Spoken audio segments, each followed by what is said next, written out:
Existem três tipos principais de investidores: os de varejo, que são aqueles que fazem tudo por conta própria e têm contas de corretagem; os consultores, que gerenciam 30 trilhões de dólares nos Estados Unidos, onde está a maior parte do dinheiro. Este é o público-alvo que este ETF está buscando, e eles adoram ETFs. Os consultores adoram usar ETFs para qualquer coisa, então eles confiam neles, usam os ETFs da BlackRock o tempo todo. Para mim, esse é o principal mercado que se abriria com ETF para o Bitcoin. Em seguida, temos as instituições. Eu veria isso acontecendo mais adiante. Os donos do ETF de Bitcoin seriam cerca de 20% de varejo, 60% de consultores e talvez mais 20% institucionais. O analista sênior de ETFs da Bloomberg, Eric Balchunas, tem sido uma personalidade proeminente no mercado de criptomoedas desde que a BlackRock aplicou para esse ETF de Bitcoin Spot em junho do ano passado. Antes que a SEC desse o sinal verde em janeiro, Eric e seu colega da Bloomberg, James Seifert, disseram que havia 90% de chance de aprovação, apesar dos anos de reprovação da SEC. Eric e James estavam certos de que o interesse dos grandes players de Wall Street, como BlackRock e Fidelity, inclinaria a balança e incentivaria o regulador a aprovar pelo menos um ETF de Bitcoin Spot. Felizmente, a SEC aprovou vários ETFs de Bitcoin à vista no mesmo dia em que Eric e James previram, e o lançamento foi um sucesso massivo, o maior lançamento na história dos ETFs. Embora as últimas 2 semanas tenham sido um pouco mornas para os ETFs, especialmente comparadas às primeiras 7 semanas de demanda sem precedentes dos investidores, Eric acredita que os ETFs de Bitcoin Spot ainda têm um longo caminho a percorrer antes que a demanda comece a diminuir. De acordo com o analista sênior da Bloomberg, um mercado massivo de 30 trilhões de dólares agora tem acesso livre ao Bitcoin por meio dos ETFs recém-aprovados. Os consultores financeiros controlam cerca de 30 trilhões de dólares de riqueza aconselhada nos Estados Unidos. Eric e vários outros especialistas esperam que pelo menos 1% desse valor seja investido gradualmente em ETFs de Bitcoin ao longo das próximas semanas e meses. Lucra comigo e acompanhe a última entrevista da TV americana de Eric Balchunas. Abre aspas. Todos os ETFs de Bitcoin Spot atualmente têm um patrimônio líquido total de pouco mais de 50 bilhões de dólares e cerca de 122 bilhões de dólares em entradas. Se essas estimativas estiverem corretas, pode haver centenas de bilhões a mais por vir. O efeito que isso terá no preço é quase inimaginável. Então lembre-se de que os ETFs possuem apenas 4% do Bitcoin até agora, e existem muitas outras pessoas que podem mover o preço, mas diria que parece que pela metade delas nunca faz negociações, então o volume disponível é menor. Mas os ETFs ainda são uma minoria de proprietários, mas são o novo garoto da cidade, são os que têm sido o catalisador positivo. Então, eu diria que por enquanto sim, os ETFs são importantes. O lançamento foi realmente tremendo.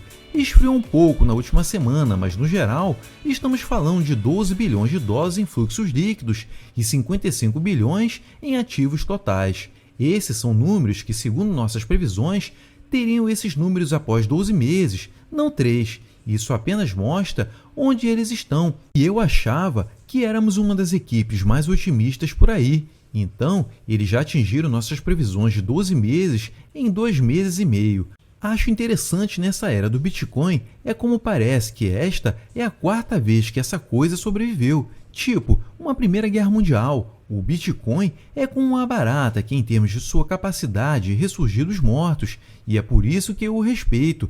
Ele não está indo embora. Acho que deveria ter desaparecido 3 vezes agora. Então, acho que agora estamos neste nível mais maduro do mainstream do Bitcoin. Então, acho que as instituições não precisam esperar por um rally. Acho que eles estão olhando para tudo e pensando, ok, não é uma moeda, mas 2 coisas. Uma, não queremos nos arrepender se chegar a $1 milhão.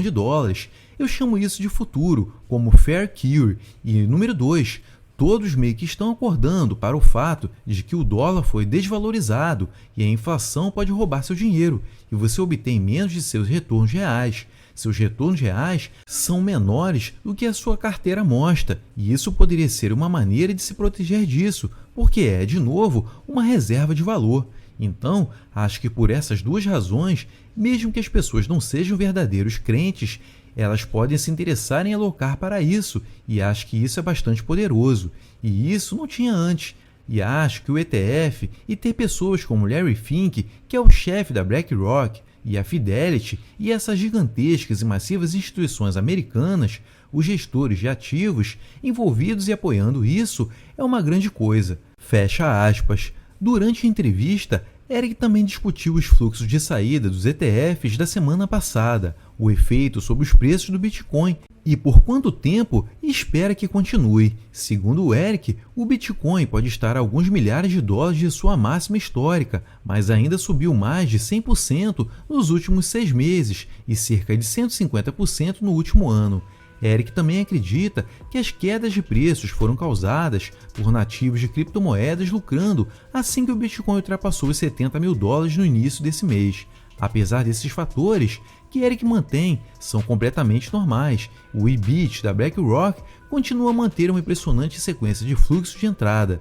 De acordo com a última postagem de Eric no Twitter sobre o assunto, o EBIT registrou entradas por 69 dias consecutivos, uma conquista impressionante para um ETF baseado em um ativo que era considerado uma área proibida pelos investidores apenas um ano atrás. A postagem de Eric diz: a sequência de entradas do EBIT está atualmente em 69 dias, mais um dia e ela entra no top 10 e se iguala ao Jets. Uma sequência que também me fascinou. Os ETFs de Bitcoin ainda estão quebrando recordes e registrando novos marcos. Vamos voltar à entrevista de Eric. Desta vez, ele aborda as alegações generalizadas de que a BlackRock e outros emissores de ETFs têm acumulado Bitcoin desde o ano passado e que essa acumulação foi responsável pelo movimento para novas máximas históricas. Aqui está a resposta de Eric a essas alegações. Abre aspas. Não, porque o funcionamento dos ETFs é assim. Essas empresas não querem. São como Las Vegas. Não querem ficar como quando Las Vegas tem uma casa de apostas. Elas não estão escolhendo um lado. Eles só querem fazer a pequena diferença entre os dois lados. Essas empresas são assim. Não querem estar compradas ou vendidas em Bitcoin. Então, a BlackRock não ia comprar Bitcoin antes. Simplesmente não estava. Então, eles lançaram, eles podem ter alinhado o investidor, talvez, ou um casal, para lhes dar dinheiro no primeiro dia. Então, à medida que avançavam e recebiam mais fluxos, toda vez que recebe um novo investidor, eles vão comprar Bitcoin. E se o investidor sai, eles vendem o BTC. Eles não querem terminar o dia comprados ou vendidos em Bitcoin, nem os formadores de mercado. Eles são como um cassino nesse sentido, apenas pegam uma pequena diferença que chamamos de taxa de administração, ou no caso dos formadores de mercado, a diferença, e é uma diferença muito pequena.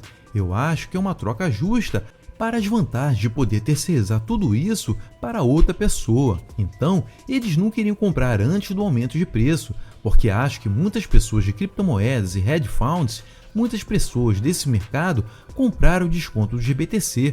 Estava sendo negociado muito abaixo do seu valor patrimonial líquido e esse desconto ia fechar se fosse convertido. Então, muitos traders proprietários estavam comprando o desconto do GBTC, o que para mim provavelmente também influenciava o preço do Bitcoin. Então, quem eu acho que comprou antes foram apenas especuladores, não foram os gestores de ativos lançando os ETFs. Eles só compraram o Bitcoin quando começaram a receber pedidos de clientes para isso. Tudo o que eu sei é que ao longo do tempo você verá entradas e saídas. Qualquer um poderia ver isso se olhasse para as coisas como o GLD ou o SPY ou mesmo fundos Vanguard.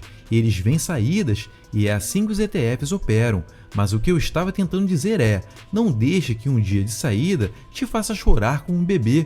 Alguns desses, vou ser honesto, eles querem tipo retorno de 10% todos os dias, e quando eles têm bons ralis que duram tipo 18 dias seguidos, sim, no 19º dia o preço cai e eles mudam completamente de lado, e isso me lembra um bebê mimado, eu fico tipo, ouça, relaxa, tá tudo bem, você está subindo, como você disse, você é melhor ativo do ano, você está correndo em círculos de volta Nasdaq 100, o que você mais quer? Então, quando a ARK tem um dia de saída, 10 deles ainda viram entradas líquidas, O ARK recebeu 87 milhões de dólares, quando a ARK viu 50 dias de entrada em 55.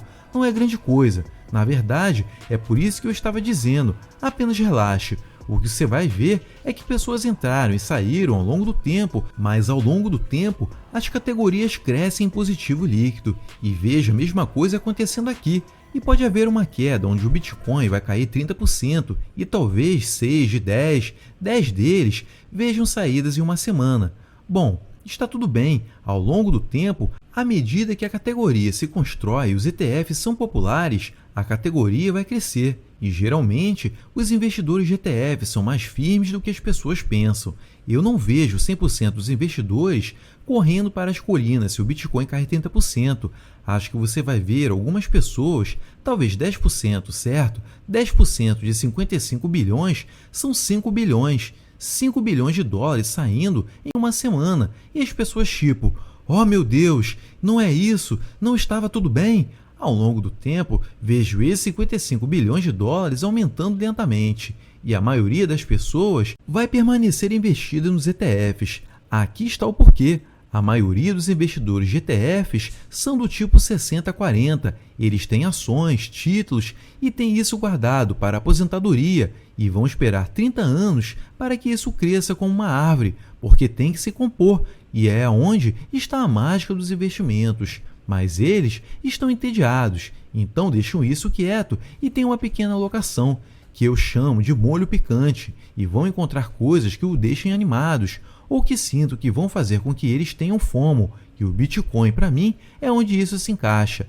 Está no balde do molho picante, e é porque você vê que tem todo esse dinheiro sério coberto no portfólio de 60-40 do S&P 500. Você não fica tão nervoso com uma pequena alocação para o Bitcoin, e é por isso que os investidores de ETF tendem a ser um pouco mais bem comportados. Fecha aspas. Enquanto isso, 3 consultores acabaram de investir quase 60 milhões de dólares no FBTC da Fidelity e no IBIT da BlackRock, um testemunho do contínuo interesse elevado em ETFs de Bitcoin Spot por todas as categorias de investidores. Aqui está um tweet de Eric. Temos um novo recorde de investimento em um dos ETFs de Bitcoin. 2 consultores diferentes investiram 20 milhões de dólares cada no FBTC. Um é do Kansas e o outro de Minnesota. A porcentagem da carteira também é bastante alta, respectivamente 6% e 5%. Isso sugere os 17 milhões de dólares que um consultor investiu no IBIT. Em uma postagem acompanhamento, Eric discute a importância desses novos investimentos e como ainda há muito mais por vir. A postagem diz: aqui está a página inicial do consultor do Kansas, que acabou de investir 20 milhões de dólares no FBTC. Isso é o mais tradicional possível. É provavelmente uma visão maravilhosa para aqueles que esperam ver a adoção a longo prazo e um pesadelo absoluto para a ala cética do clube dos insatisfeitos. Ainda temos 5 a 6 semanas de mais relatórios como este. Podemos ver de 500 a 1.000 empresas como esta relatando posições e uma vez que a poeira baixe, e isso é apenas a primeira temporada, são 4 de um ano. O consultor da United Capital Management of Kansas colocou 4,96% de sua carteira no FBTC e parece ter abraçado o espírito completo da indústria de criptomoedas. Sua página inicial, atualizada recentemente, mostra uma mensagem divertida para os investidores em criptomoedas. A mensagem diz: estamos indo atrás das suas moedas. Como o Eric disse, isso é o mais tradicional possível, mas essa empresa está rapidamente abraçando o espírito livre do mercado de criptomoedas e ainda há muito mais por vir. Quão louco você acha que as coisas vão ficar nas próximas semanas, especialmente com o halving do Bitcoin já concluído? Comenta aqui embaixo. E se esse vídeo foi útil, então lucra comigo. Acumule satoshis, não deixe de curtir, compartilhar e se inscrever no canal para obter mais análises e insights de especialistas sobre o mundo cripto. Até mais!